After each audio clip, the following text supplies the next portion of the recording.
إن الحمد لله نحمده ونستعينه ونستغفره ونعوذ بالله من شرور أنفسنا ومن سيئات أعمالنا من يهده الله فلا مضل له ومن يضلل فلا هادي له وأشهد أن لا إله إلا الله وحده لا شريك له وأشهد أن محمدا عبده ورسوله يا أيها الذين آمنوا اتقوا الله حق تقاته ولا تموتن إلا وأنتم مسلمون يا أيها الناس اتقوا ربكم الذي خلقكم من نفس واحدة وخلق منها زوجها وبث منهما رجالا كثيرا ونساء واتقوا الله الذي تساءلون به والأرحام إن الله كان عليكم رقيبا يا أيها الذين آمنوا اتقوا الله وقولوا قولا سديدا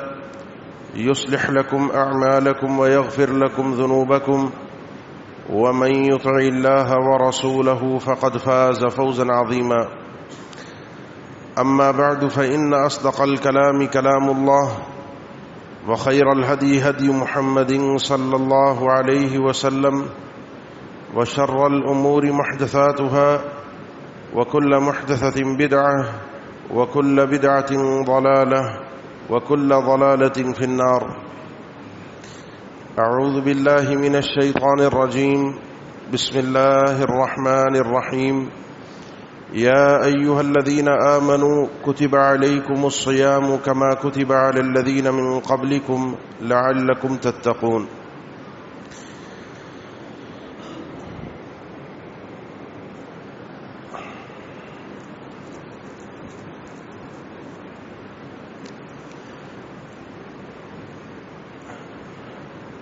آپ سب کے علم میں ہے چند دن بعد رمضان کی آمد ہے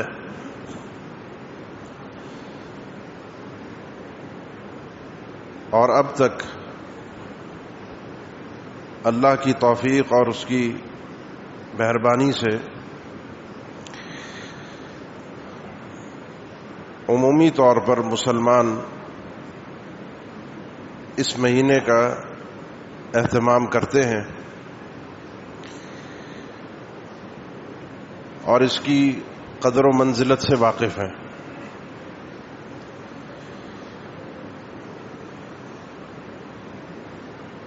اس مہینے کے فضائل، اس مہینے کی اہمیت ہر سال آپ سنتے ہیں اور ہر سال یاد دہانی کے طور پر ان باتوں کو، فرامین نبویہ کو آپ کے سامنے اپنے اور آپ کے عمل کے لیے دہرایا بھی جاتا ہے.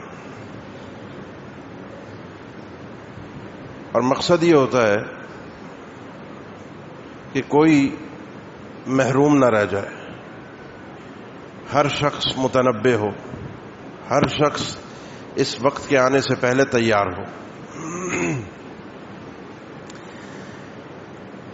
اس مہینے میں ایک ہے توفیق الہی، عام یا عمومی، اور ایک ہے توفیق الہی خصوصی. توفیق الہی یعنی رب العالمین کی طرف سے اس مہینے میں بندوں کے لیے اہتمام، آسانی. وہ سب کے لیے اذا جاء رمضان فتحت ابواب الجنہ، رمضان کا مہینہ آتا ہے جنت کے دروازے کھول دیے جاتے ہیں. وغلقت ابواب النیران، جہنم کے دروازے بند ہوتے ہیں.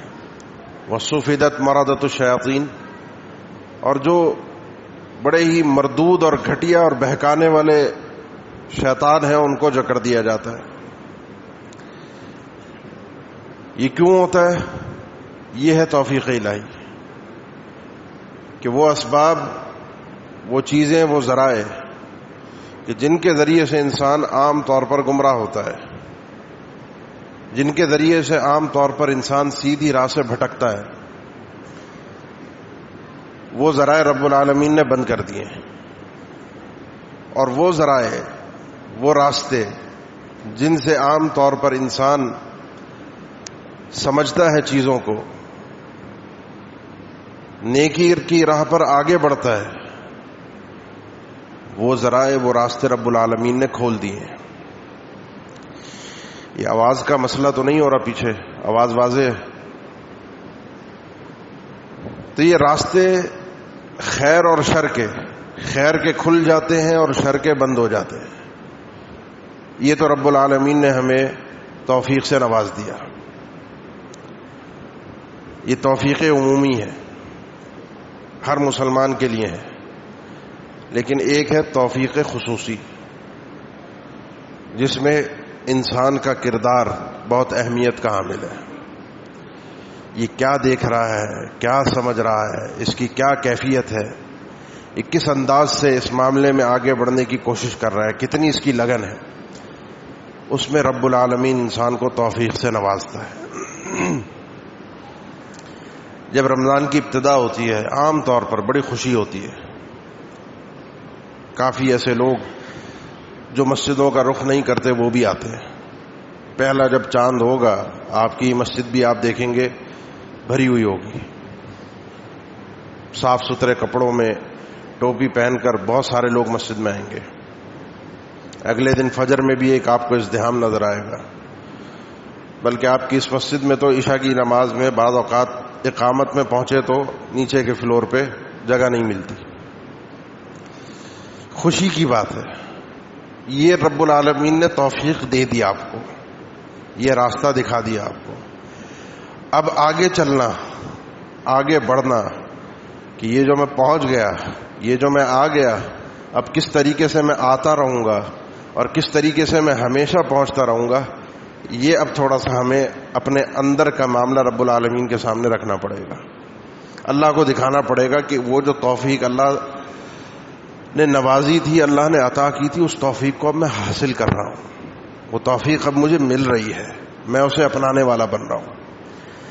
جب رمضان کا مہینہ آتا ہے تو عام طور پر لوگوں کی چار حالتیں ہوتی ہیں، چار طرح کے لوگ۔ وہ لوگ جو مسلمان ہیں، وہ لوگ جو اپنے آپ کو اللہ کا تابعدار اور فرما بردار قرار دیتے ہیں، چار طرح کے لوگ آپ کو نظر آئیں گے۔ ایک وہ کہ جب رمضان آیا تھا اس سے پہلے بھی وہ وہی تھے، اور رمضان کے دوران بھی وہ وہی تھے، اور رمضان کے بعد بھی وہ وہی تھے۔ یہ کون لوگ ہیں؟ یہ وہ لوگ ہیں کہ جن کو نہیں پتہ چلا کہ اس مہینے کا جو چاند نکلا ہے اور اس دن کا جو سورج طلوع ہوا ہے وہ عام سورج نہیں ہے، وہ عام چاند نہیں ہے۔ اس چاند نے اور اس سورج نے ایک علامت ظاہر کی ہے اللہ کے رحمت کی، اللہ کی مہربانی کی، اللہ کے فضل کی، جسے میں نے حاصل کرنا ہے۔ وہی اپنی دنیا میں غرق رہا، وہی گناہ، وہی سرکشی، وہی چیزیں، جیسے رمضان آیا ویسے ہی رمضان چلا گیا۔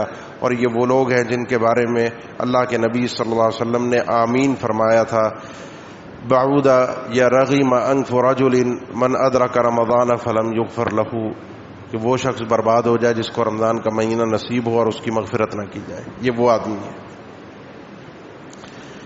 دوسرے نمبر پر وہ آدمی آتا ہے جو کچھ تبدیل ہوتا ہے۔ اور کچھ تبدیل کیسے ہوتا ہے؟ رمضان آتا ہے، روزہ بھی وہ رکھتا ہے، نماز کی وہ کوشش کرتا ہے، لیکن وہ روزہ اور وہ نماز اور وہ اہتمام اس کا ایسا ہوتا ہے کہ جس کے بارے میں اللہ کے نبی صلی اللہ علیہ وسلم نے فرمایا کہ رب صائم لیس له من صیامہ الا الظما ورب قائم لیس له من قیامہ الا السحر۔ کتنے روزے دار ایسے ہوتے ہیں جسے روزے سے صرف اور صرف بھوک اور پیاس ملتی ہے، اور جسے قیام کرنے والے، رات کو نماز پڑھنے والے کتنے ہی ایسے ہوتے ہیں جنہیں سوائے تھکاوٹ کے، جاگنے کے کچھ اور نصیب ہی نہیں ہوتا۔ یہ کون ہے؟ جو روزہ رکھ رہے ہیں، جو قیام کر رہے ہیں، لیکن فائدہ حاصل نہیں کر رہے۔ وجہ کیا ہے؟ ہر دور کی وجوہات مختلف ہوتی ہیں۔ ہمارے دور کی وجہ آج کی نئی نسل جو خاص طور پر آ رہی ہے، اس نئی نسل کے اندر ایک نشہ ہے، اور وہ نشہ ہے سوشل میڈیا اور موبائل کا۔ اس نئی نسل کے اندر انقلاب اس طرح کا برپا ہوا ہے کہ رات جاگنا ہے اور دن میں سونا ہے. تو وہ صبح جب فجر کی نماز پڑھ کے لیٹتا ہے بستر پہ تو اس کی آنکھ شام کو جا کر کھلتی ہے. روزے میں سونا گناہ نہیں ہے، حرام نہیں ہے، اور روزے کے ثواب کو کم بھی نہیں کرتا، لیکن وہ سونا اپنی حد میں ہو. وہ سونا اگر کسی اور عبادت کو ضائع کر رہا ہے، آپ کی ظہر رہ گئی، آپ کی عصر رہ گئی وقت سے، اور آپ اٹھے آرام سے اہتمام کے ساتھ آپ نے نمازیں ادا کی، آپ کو پرواہ نہیں ہے کب نماز کا وقت ہے، آپ کو پرواہ نہیں ہے کہ میں نے کس طریقے سے کرنا ہے، یہ وہ آدمی ہے جسے اس کے روزے سے سوائے بھوک اور پیاس کے کچھ نصیب. روزہ رکھا اس نے، بھوکا رہا وہ، لیکن جو روزے کا مقصد تھا لعلکم تتقون وہ تو حاصل نہیں ہو سکا اسے. اس سے تو اس نے اپنے آپ کو تبدیل ہی نہیں کیا، وہی دن بھر سو کر گزارا، شام اور رات اس کی چائے کے ہوٹل پر کرکٹ کا کوئی ٹورنامنٹ، اور پھر رات کو سوشل میڈیا پر مناظرے کرتے ہوئے اس کی گزر گئی. صبح کو پھر سحری کی اور پھر سو گیا. یہ نوجوان نسل ہے. تھوڑے سے اس سے آگے بڑھیے، وہ نسل جس کے ذہن میں صرف کاروبار سوار ہے، جس کو یہ پتا ہے کہ یہ سیزن ہے کمائی کا، اور وہ صرف اور صرف اس کو کمائی کا سیزن سمجھتا ہے. صبح سے رات تک صرف اور صرف دکان، مال کہاں سے آنا ہے، مال کتنا بکنا ہے، کہاں گیا، کیا کرنا ہے، وہ سارے حساب اور کتاب جوڑتا رہتا ہے، جسے یہ نہیں پتا کہ کیا ہو رہا ہے، یہ دن کیسے ہیں. لعلکم تتقون کو وہ حاصل نہیں کر سکا. یہ وہ آدمی ہے لیس لہ من صیامہ الا الظمأ، کہ جسے اپنے روزے سے سوائے بھوک اور پیاس کے کچھ نصیب نہیں ہوا. یہ وہ آدمی ہے جس کے بارے میں اللہ کے نبی صلی اللہ علیہ وسلم کا فرمان ہے من لم یدع قول الزور والعمل به فلیس للہ حاجہ فی ان یدع طعامہ وشرابہ. جو روزے میں بھی جھوٹ بولنا نہیں چھوڑتا، یہ روزہ ایک الگ نوعیت کا ہے جس کا تذکرہ میں آگے چل کے کرتا ہوں. جو روزے میں بھی جھوٹ بولنا نہیں چھوڑتا، کاروباری حضرات، عمومی طور پر ہر آدمی، مرد ہو عورت ہو، ہر آدمی یہ سنے کہ روزہ جو ہے وہ اس نوعیت کا نہیں ہے، رمضان اس نوعیت کا نہیں ہے کہ جس طرح عام دن ہے. عام دن میں بھی جھوٹ حرام ہے، عام دن میں بھی دھوکہ دینا حرام ہے. ان دنوں میں مصیبت یہ ہے، معاملہ یہ ہے کہ ہم جو اپنے آپ کو بھوک اور پیاس کی اذیت دے رہے ہیں، وہ اذیت ہمیں کوئی فائدہ نہیں پہنچا رہی. اس اذیت سے مجھے کچھ حاصل نہیں ہو رہا، اس اذیت سے میں بدل نہیں رہا. اہل علم لکھتے ہیں کہ روزہ 3 طرح کا ہوتا ہے، ایک عوام کا ہوتا ہے، ایک خواص کا ہوتا ہے، ایک خواص الخواص کا ہوتا ہے. عوام کا روزہ کیا ہوتا ہے؟ بس روزہ بھوک اور پیاس والا، کھانا پینا نہیں ہے، اور باقی یہ سب کام کرنے ہیں، جھوٹ بھی بولنا ہے، دھوکہ بھی دینا ہے، سونا بھی ہے، ادھر ادھر کے کام کاج بھی نپٹانے ہیں، یہ ساری چیزیں کرنی ہیں. یہ ہے عوام کا روزہ.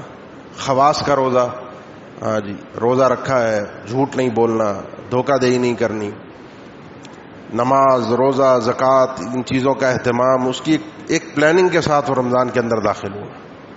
اور خواص الخواص جو اعلیٰ درجے کے لوگ ہیں، جس کے بارے میں سیدنا جابر رضی اللہ تعالیٰ عنہ فرماتے ہیں اذا صمت فلیصم سمعک وبصرک ولسانک عن الکذب. جب تم روزہ رکھتے ہو تو روزہ تمہارا نہیں ہوتا، روزہ تمہاری سماعت کا، تمہاری بصارت کا، تمہاری زبان کا ہوتا ہے. یہاں سے جھوٹ کانوں میں نہ جائے، یہاں سے کوئی حرام چیز نہ دیکھو، زبان سے کوئی غلط بات نہ کرو. اپنے ان اعضاء پر اپنے وجود کے ذریعے سے، اپنے دل کے ذریعے سے روزہ رکھو. اپنے اندر اس روزے کے اثرات کو اتار دو کہ میں صائم ہوں، ایسے اتار دو. یہ خواص الخواص ہے کہ جس کے بارے میں اللہ کے نبی صلی اللہ علیہ وسلم نے فرمایا کہ جب کوئی آدمی اس کو برا بھلا کہتا ہے، گالی دیتا ہے، فَإِنْ سَابَّهُ أَحَدٌ، جب اس کو کوئی گالی دیتا ہے تو آگے سے وہ جواب میں پلٹ کر گالی نہیں دیتا، بدلہ نہیں لیتا، صرف ایک جملہ کہتا ہے انی صائم، یہ میرا روزہ ہے جو مجھے روک رہا ہے میری زبان کو تجھے جواب دینے سے. یہ روزہ خواص الخواص کا ہوتا ہے. تو وہ جو دوسرے نمبر والے لوگ ہیں جن کا رمضان ایسے گزرتا ہے کہ وہ روزہ رکھتے بھی ہیں، قیام کرتے بھی ہیں، 6 روزہ 8 روزہ 15 روزہ نپٹا کر پھر اپنا دکان، کام کاج اور دنیا کے اندر مشغول رہتے ہیں. یہ بھی اب اللہ ہی بہتر جانتا ہے کہ کس کی کیا نیت ہے، کس کی کتنی محنت ہے. کاروبار بھی حرام نہیں ہے، اس لیے کوئی بات کہی نہیں جا سکتی، فتویٰ دیا نہیں جا سکتا کہ کرنا کیا ہے، ایسے آدمیوں کا ہوگا کیا. ہر آدمی اپنے اپنے حساب سے، بل الانسان وعلی نفسہ بصیرہ ولو القی معاذیرہ، ہر انسان اپنا نگران خود ہے، اسے پتہ ہے میں نے کیا کیا ہے. یہ رمضان میرا ایسا گزرا ہے کہ اللہ مجھے معاف کر دے، اللہ مجھے بخش دے، میرا رمضان ایسا گزرا ہے. رمضان کے اندر ایک کاروبار کرتے ہوئے لوگوں کو دیکھتا ہوں میں، آنا ہوتا ہے جانا ہوتا ہے، آپ بھی گزرتے ہیں. کچھ کاروبار ایسے ہیں کہ جو چلو جن کی چیزیں بکتی ہیں، سامان بکتا ہے، رات میں بھی دکان کھول کر بیٹھے ہیں، رمضان کے آخری عشرے کے اندر بھی دکان کھول کر بیٹھے ہیں، ان کا سامان بکتا ہے، ان کی چیز لوگ خریدتے ہیں. اور کچھ لوگ ایسے ہوتے ہیں جن کا کاروبار ایسا ہے کہ وہ عام دنوں میں بھی شام کو 5-6 بجے کے بعد ان کا سامان بکنا بند ہو جاتا ہے. رنگ والا ہے، کوئی اور اس طرح کی چیزیں ہیں. ان کو بھی میں نے رمضان میں دیکھا. اب یہ رنگ خریدنے کے لیے عام طور پر مزدوری آتا ہے، جس نے رنگ کرنا ہے یا جس نے رنگ کروانا ہے وہ دن میں کام ہوتا ہے. یہ آدمی بھی ایسی دکانیں میں بھی میں رات میں کھلی بھی دیکھتا ہوں رمضان میں. یعنی جس کو پتا ہے کہ میرا سامان کوئی نہیں خریدے گا، جس کو پتا ہے یہ میرا سیزن نہیں ہے، جس نے رنگ کروانا ہے وہ یا تو رمضان سے پہلے کرواتا ہے، رمضان کے بعد کروائے گا. رمضان میں یہ سر درد عام طور پہ لوگ پالتے بھی نہیں ہیں، لیکن پھر بھی کھول کے بیٹھا ہے. یہ چیز ہے وہ جو اس کے اندر سے نکل نہیں رہی. شیطان تو چلا گیا، شیطان تو دور ہو گیا جو مجھے بھڑکانے والا تھا، لیکن وہ مجھے نشہ ایسا لگا گیا کمائی کا کہ مجھے پتہ ہی نہیں چلا، اس آواز کا احساس نہیں ہوا جو ابن ماجہ کی حدیث ہے کہ اللہ کی طرف سے آواز لگانے والا آواز لگاتا ہے، یا باغی الخیر اقبل و یا باغی الشر اقصر. اے نیکیوں کے چاہنے والے، اے نیکیوں کے متلاشی، اے وہ راہ اختیار کرنے والے کہ جو کامیابی کی راہ ہے، آ تیرا سیزن آ گیا، آ تیرا موقع آ گیا، اپنے رب کو راضی کر لے. وَيَا بَاغِيَ الشَّرِّ اقصر، گناہوں کے متلاشی، برائی کے راستے کو ڈھونڈنے والے، ادھر ادھر بھٹکنے والے، اب تو رک جا. یہ مہینہ ایسا نہیں ہے کہ جس میں برائیاں کی جائے، یہ مہینہ ایسا نہیں ہے کہ جس میں رب کو ناراض کیا جائے. ایک مہینے اپنے آپ کو سدھار کر گزار. اس مہینے کے سدھرنے کے اثرات 11 مہینے تک اپنے وجود اور ایمان پر انسان محسوس کرے گا. ایک مہینہ اپنے آپ کو تبدیل کر کے گزارے، تبدیلی اپنے اندر خود بخود محسوس کرے گا. اللہ اس کو قریب کرے گا. جب بندہ اللہ کے قریب آتا ہے، وہ چلتا ہوا آتا ہے، اللہ دوڑتا ہوا آتا ہے. یہ ایک بالشت آتا ہے، اللہ ایک ذرا آتا ہے. جب بندہ اللہ کے رنگ میں ڈھل جاتا ہے تو اللہ فرماتا ہے پھر میں اس کی سماعت بن جاتا ہوں، پھر میں اس کی بصارت بن جاتا ہوں، پھر میں اس کے پاؤں بن جاتا ہوں، پھر میں اس کا ہاتھ بن جاتا ہوں. مطلب کیا ہے؟ پھر اس کا وجود پورا کا پورا.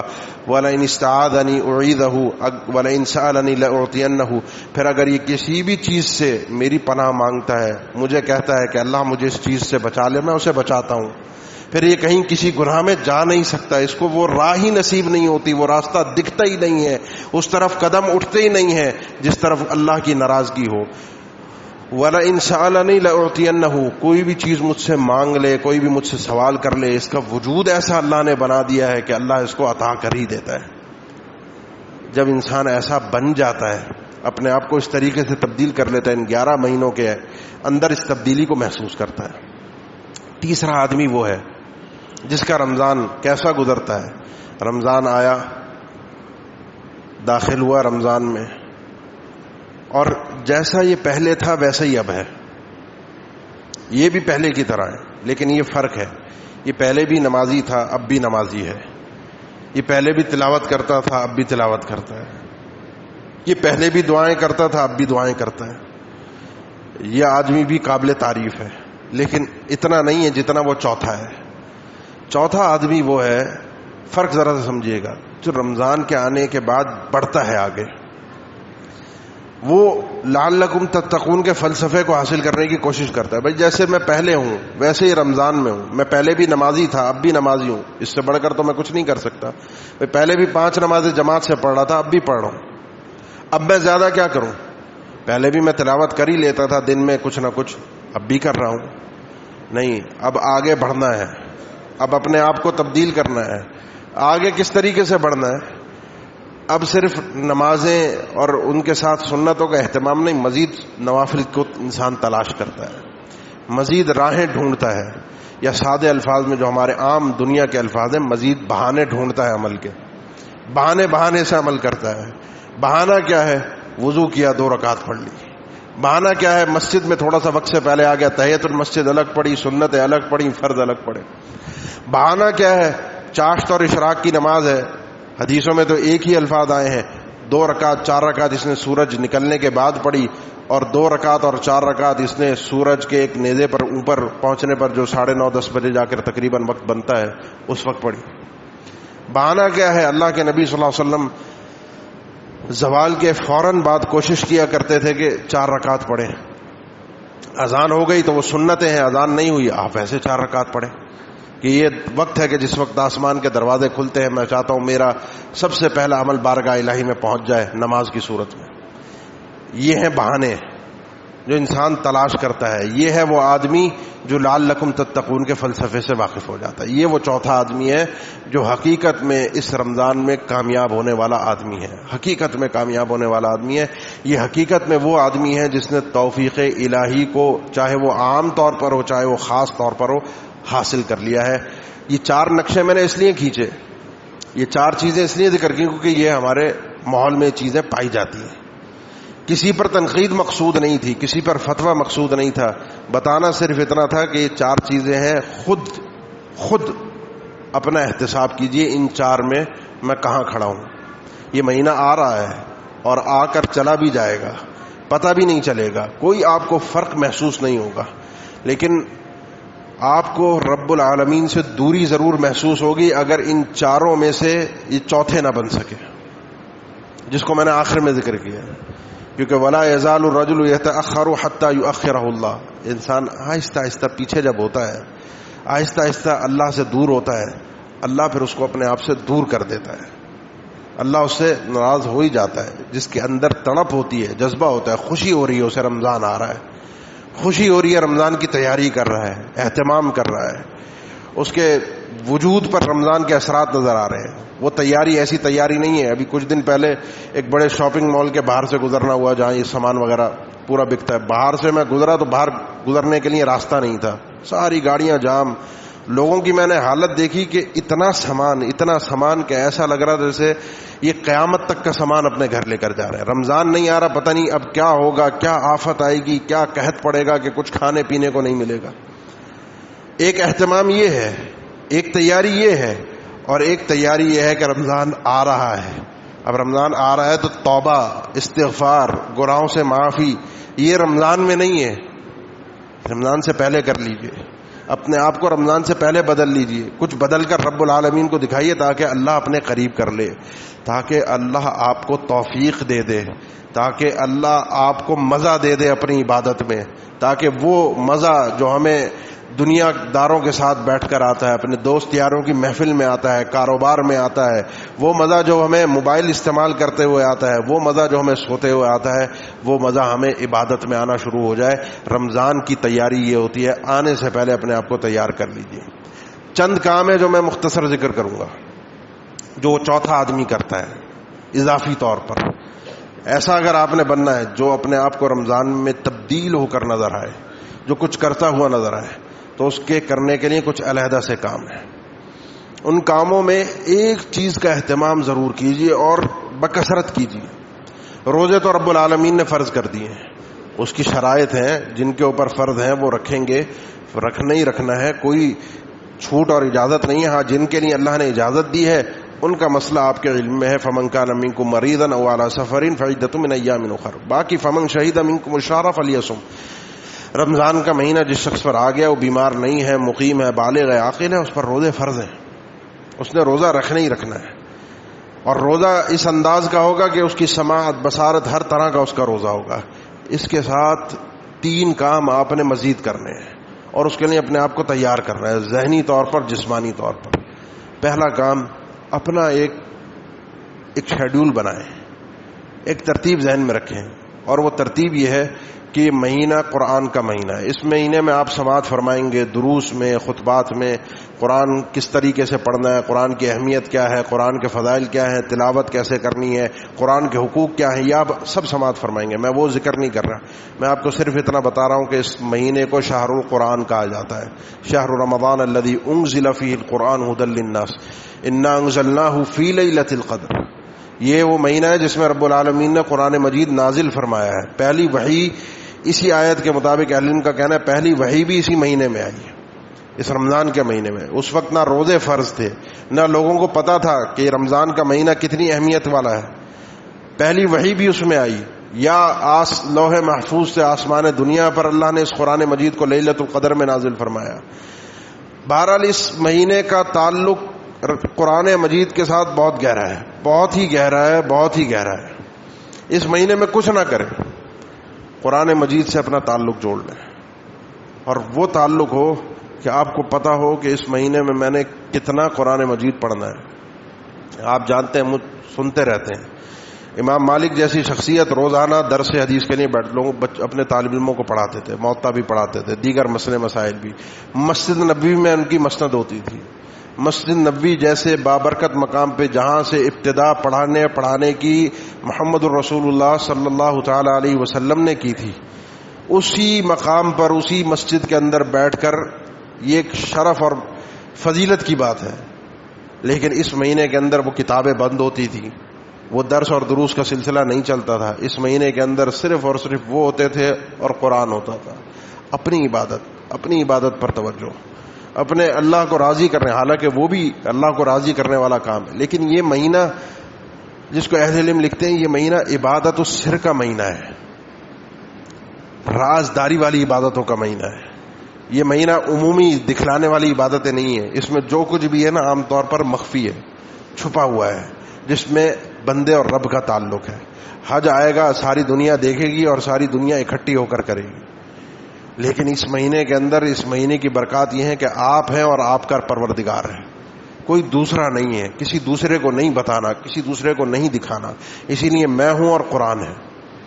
طے کر لیجئے کتنا پڑھنا ہے۔ بعض لوگ ہمارے یہاں یہ فلسفہ اب دینے لگے ہیں کہ جی قرآن مجید کو سمجھ کر ہی پڑھنا چاہیے، اور یہی اس کا اصل مقصد ہے۔ یقیناً اس میں کوئی شک کی بات نہیں ہے، قرآن مجید کو سمجھ کر عمل کے لیے انقلاب کی کتاب ہے۔ اس جملے کے بعد وہ ایک جملے کا اضافہ کرتے ہیں، یہ جو طوطے کی طرح قرآن مجید پڑھتے ہیں، جو پڑھتے ہیں جن کو پتہ ہی نہیں ہوتا، الفاظ رٹ رہے ہوتے ہیں، الفاظ ہی پڑھ رہے ہوتے ہیں، اس کا کوئی فائدہ نہیں ہے۔ یہ جملہ غلط ہے۔ قرآن مجید ایسی کتاب ہے، فرمان نبوی کے مطابق اس کا صرف پڑھنا، بغیر سمجھے بھی، بغیر غور و فکر کیے بھی، حالانکہ اس کی اپنی فضیلت ہے، وہ ہونا چاہیے، بلکہ ضروری ہے، تاکید ہے غور و فکر کی، تدبر کی، تفکر کی، عمل کی، یہ ضروری ہے، لیکن صرف تلاوت اس کا اپنا اجر ہے، اور یہی اس کتاب کی خوبی ہے۔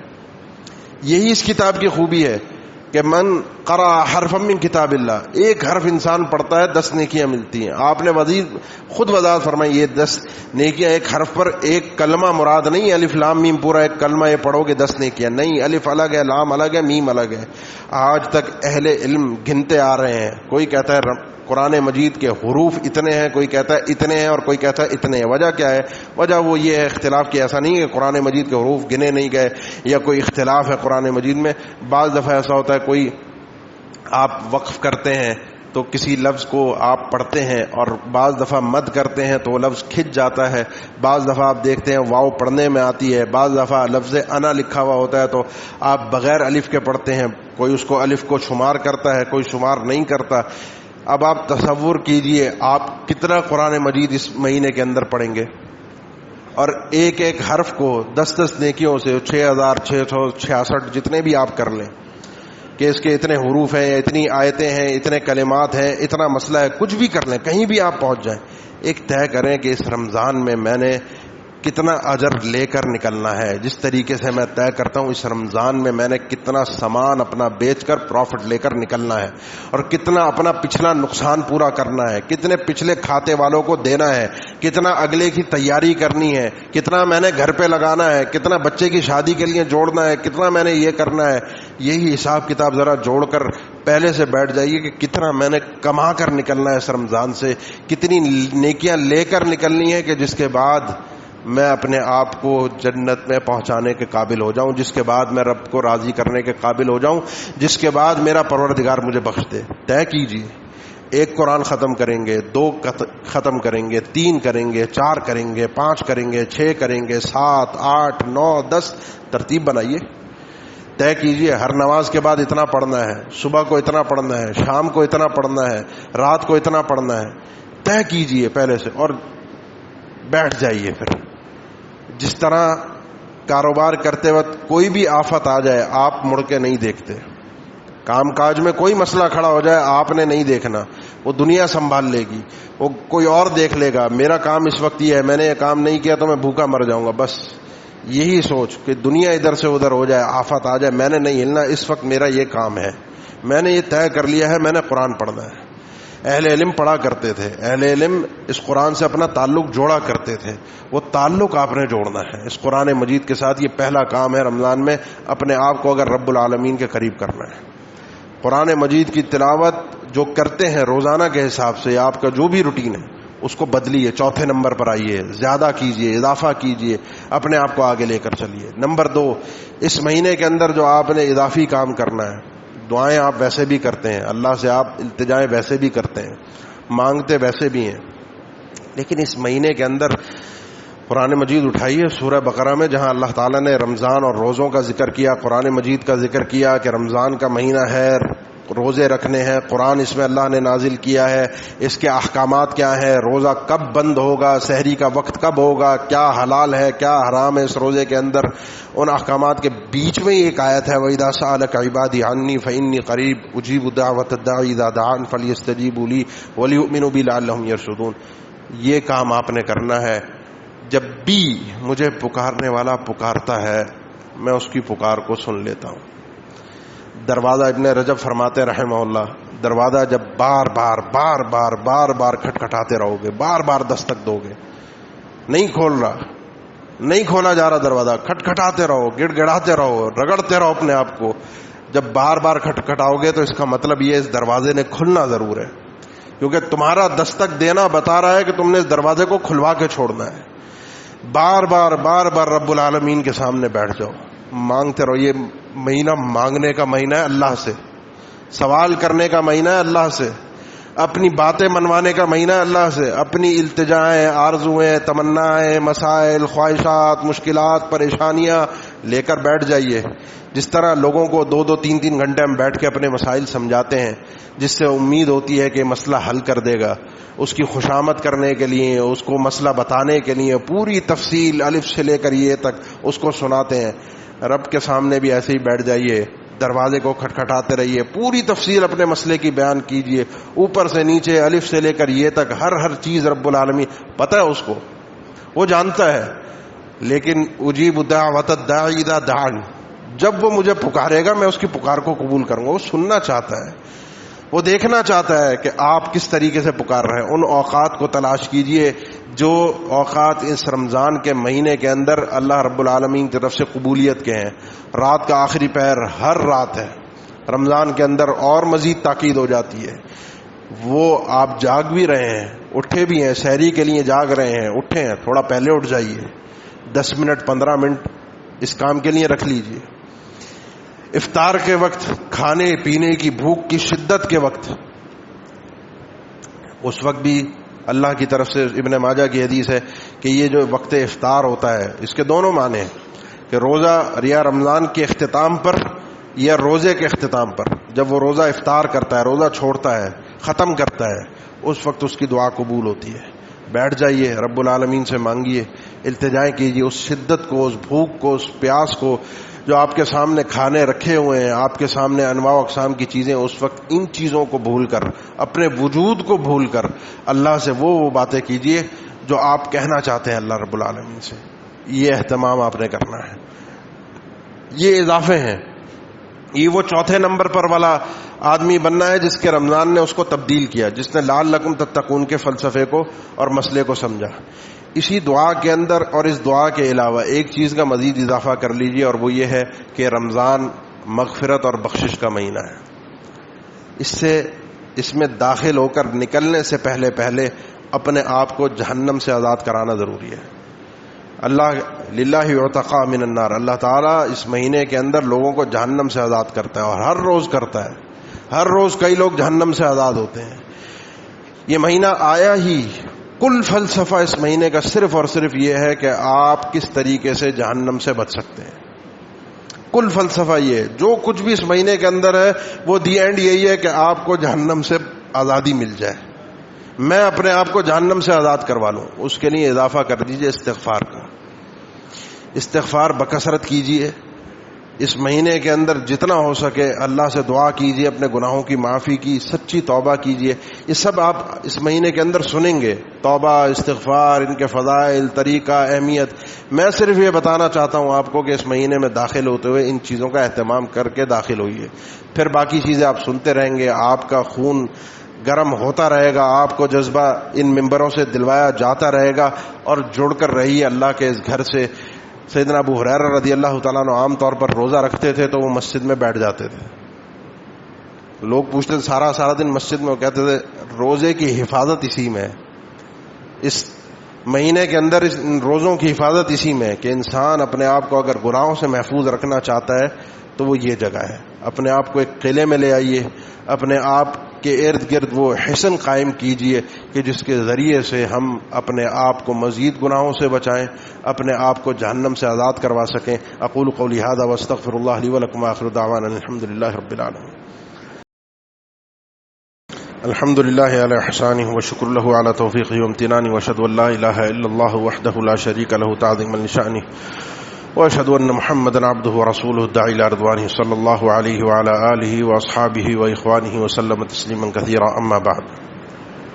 من صام رمضان ایمانا واحتسابا غفر له ما تقدم من ذنبه، من قام رمضان ایمانا واحتسابا غفر له ما تقدم من ذنبه۔ جو رمضان کے روزے رکھتا ہے، قیام کرتا ہے، اس کے اللہ تعالی پچھلے گناہوں کو معاف فرما دیتا ہے اس وقت کہ جب اس نے یہ روزہ اور قیام اللہ پر ایمان رکھتے ہوئے اور اللہ سے ثواب کی امید دل میں جگاتے ہوئے یہ کام کیے ہوں۔ رمضان میں روزے تو عام طور پر لوگ رکھ لیتے ہیں جو دین سے جڑے ہوئے ہیں، منسلک ہیں، عام طور پہ، یعنی آپ کی اس مسجد کے اندر جتنی یہ تعداد بیٹھی ہے، اللہ کی ذات سے حسن ظن یہی ہے ہمیں کہ سب کے سب انشاءاللہ ایک اہتمام کرتے ہیں۔ باقی اب حالات بہت خراب ہیں باہر کے، آپ دنیا میں رہتے ہیں، جانتے ہیں، ہم بھی سنتے ہیں معاملات، پوری مارکیٹیں کچھ مارکیٹیں ایسی ہیں کہ جہاں باقاعدہ کوئی ایک روزے دار بھی نہیں ہوتا، کوئی ایک روزے دار بھی، میں نام نہیں لوں گا مارکیٹ کا، وہاں کے آدمی نے خود بتایا کہ کوئی ایک روزے دار بھی ہماری مارکیٹ میں نہیں ہوتا، کوئی ہو، یعنی انکار نہیں ہے، ایسا نہیں ہے کہ اس نے گنا ہے جا کر دیکھا، انہوں نے کہا باقاعدہ جیسے عام دن ہوتے ہیں ویسے ہی رمضان ہوتا ہے۔ یہ آپ کے کراچی شہر کے مسلمان لوگوں کی میں بات کر رہا ہوں۔ بہرحال آپ امید ہے کہ روزے رکھتے ہیں، لیکن آپ اور ہم جس طرح سے روزوں کا اہتمام کرتے ہیں اس انداز میں، اس ہمت اور طاقت کے ساتھ قیام کا اہتمام نہیں کرتے۔ اور یہ رمضان کے اندر اہتمام، اس کی اہمیت بڑی شدت کے ساتھ ہے اس قیام کی، اللہ کے سامنے کھڑے ہونے کی۔ وہ آپ تراویح کر لیں، وہ آپ تہجد کر لیں، وہ قیام اللیل کہہ لیں، وہ آپ کچھ بھی کر لیں، یہ اختلاف، تراویح کرنی ہے، تہجد الگ ہے، تہجد کے لیے سونا ضروری ہے، ان ظاہری مسئلوں کے ذرا اختلاف سے باہر نکلیے، اصل عبادت کی روح کو حاصل کرنے کی کوشش کیجیے کہ کرنا ہے، عبادت کرنی ہے، اللہ کے سامنے کھڑا ہونا ہے، قیام کرنا ہے، اللہ کو راضی کرنا ہے۔ اور یہ اس رمضان کا ایک اہم ترین کام ہے کہ اپنے آپ کو تیار کیجیے۔ قرآن ختم تراویح میں یہ شرط نہیں ہے کہ قرآن ختم کرنا ضروری ہے، 6 روزہ، 8 روزہ، 15 روزہ، 20 روزہ اور قرآن ختم ہوا، اس کے بعد تراویح ختم ہو گئی۔ اگر اس رمضان میں 30 راتیں ہوں تو 30 کی 30 راتیں قیام کے لیے ہیں، اور بلکہ آخری راتیں زیادہ افضل ہو جاتی ہیں، طاق راتیں اس سے زیادہ افضل ہو جاتی ہیں، اس میں اہتمام زیادہ ہے اللہ کے نبی صلی اللہ علیہ وسلم کی طرف سے، اس کو حاصل کرنے کی کوشش کیجیے۔ یہ قیام بہت ضروری ہے۔ اب مسئلہ یہ آتا ہے کہ بعض لوگ سمجھتے ہیں کہ اس قیام کے اندر میں گھر پہ کروں گا وہ زیادہ افضل ہے، رمضان میں قیام گھر پہ کروں گا وہ زیادہ افضل ہے۔ اس حوالے سے جو آپ صحیح بخاری کے حوالے سے جانتے ہیں، اللہ کے نبی صلی اللہ علیہ وسلم نے 3 دن جو با جماعت آپ نے نماز پڑھا دی تھی، آپ اپنے گھر میں تھے، لوگ باہر مسجد میں جمع ہوئے، آپ کو صحن میں سے دیکھا، ایک دن کھڑے ہو گئے، پھر ایک دن وقفہ ہوا، پھر اگلے دن پھر لوگوں نے دیکھا، پھر لوگ جمع ہو گئے، پھر اگلے دن لوگ انتظار میں تھے، آپ صلی اللہ علیہ وسلم گئے ہی نہیں صحن میں، اس کے اگلے دن پھر آپ صلی اللہ علیہ وسلم پہنچے تو ایک لمبی تعداد اور جمگھٹا، آپ صلی اللہ علیہ وسلم نے اس کے بعد فرمایا اپنی اپنی پڑھو، جا کر یہاں نہیں پڑھو۔ کیوں؟ مجھے ڈر ہے کہ اس عمل کو تم پر فرض نہ کر دیا جائے. یہ بڑا عمدہ اور پسندیدہ عمل ہے, یہ فرض نہ ہو جائے. فرض ہو گیا تو بڑی مشکل ہوگی امت کے لیے. اب جب وہ خدشہ فرضیت ختم ہو گیا, وہ علت ختم, سبب ختم ہو گیا, تو وہ حکم واپس آ گیا کہ اب کوئی چیز فرض نہیں ہو سکتی. عمر رضی اللہ عنہ کہا جمع کرو سب کو, اور صحابہ کا اتفاق تھا, صحابہ سب تھے, کسی نے انکار نہیں کیا کہ نہیں عمر یہ افضل نہیں وہ افضل ہے جو ہم گھروں میں اکیلے پڑھیں گے. اور اس موقع پر مسند احمد کی حدیث اللہ کے نبی صلی اللہ علیہ وسلم نے ارشاد فرمایا تھا, جب آپ کے ساتھ لوگ اکٹھے ہوئے, لوگوں نے نماز پڑھی, آپ نے فرمایا من قام مع الامام حتی انصرف, جو آدمی امام کے ساتھ قیام کرتا ہے امام کی نماز پوری کرنے تک, کتب لہ قیام لیلہ, تو اس کے لیے پوری رات کے قیام کا اجر لکھ دیا جاتا ہے. تو یہ گھنٹہ, سوا گھنٹہ, 1.5 گھنٹہ اتنا ہی ہوتا ہے, اس سے زیادہ میرے خیال ہے بات ہمارے آج کل اوپر نہیں جاتی. اس میں پوری رات کے قیام کا اجر مل جاتا ہے. اس کا اہتمام ضرور کیجئے. اس میں آئیے, تھکاوٹ ہوتی ہے, انسان تھکتا ہے, اور اسی تھکن کے بدلے میں, اسی اپنے آپ کو تھوڑا سا اللہ کے قریب کرنے کے لیے تھکاوٹ برداشت کرنے کے بدلے میں ہی تو جہنم سے آزادی ملا کرتی ہے. اللہ تعالی ہم سب کو اس رمضان کے مہینے سے فیضیاب ہونے کی توفیق دے, اس مہینے کی رحمتیں اور برکتوں کو حاصل کرنے کی توفیق دے. ان الحمد لله نحمده ونستعينه ونستغفره ونعوذ بالله من شرور انفسنا ومن سيئات اعمالنا, من يهده الله فلا مضل له ومن يضلل فلا هادي له, واشهد ان لا اله الا الله وحده لا شريك له, واشهد ان محمدا عبده ورسوله. اللهم صل على محمد وعلى ال محمد كما صليت على ابراهيم وعلى ال ابراهيم انك حميد مجيد. اللهم بارك على محمد وعلى ال محمد كما باركت على ابراهيم وعلى ال ابراهيم انك حميد مجيد. عباد الله, ان الله يأمر بالعدل والإحسان وإيتاء ذي القربى وينهى عن الفحشاء والمنكر والبغي يعظكم لعلكم تذكرون. فاذكروا الله الجليل يذكركم واشكروه على آلائه ونعمه يزدكم ولذكر الله أكبر والله يعلم ما تصنعون.